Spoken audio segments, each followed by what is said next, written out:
नमस्कार बंधुगण, आम चैनल रे आपण मानकु स्वागत करुछि। आज आपण मानकु गोटे इंटरेस्टिंग कहानी सुनाइबाकू जाउछि।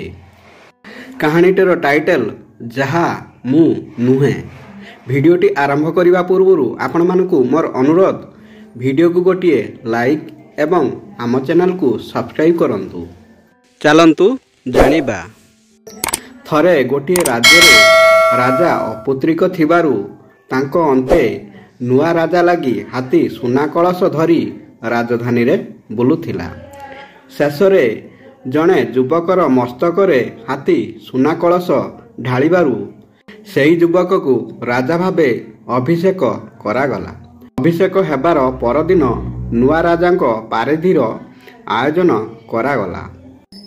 पात्र मंत्री सैन्य सामंतंको गहणरे राजा पारिधीरे बाहरिले एवं शेषरे स्थिर करागला जे राजा शिकार करिवे।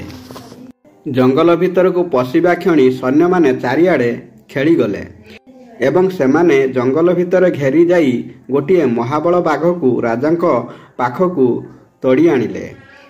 एते लोकंकु देखी एवं सेमानंको कोलाहल सुनी बाघटी भयरे जड़ पालटी जाइथिला। से पाखकू आसीबा क्षणी जणे अमात्य राजांको हाथकू धनुतीर देई कहिला, महाराज विलंब ओ भय न करी याकू बिंधी दियंतु। नुआ राजा ये सबुथिरे एमिति ग्रस्त होई जाइथिले जे जंत्रवत सेई भयार्थ जड़वत बाघकू तीर बिंधी देले एवं बाघ मरीगला। आनंद उल्लासरे समस्ते फाटी पड़िले। बाघर मृत शरीर धरी फेरिला बेले सेमाने घोषणा कले राजा जणे विचक्षण शिकारी। नुआ राजा विस्मित होई मंत्री को चाहिबारु मंत्री कहिले, एमिति भावमूर्ति तैयारी हेबा लोड़ा, नहले राजा सम्मान पाइबे केमिति।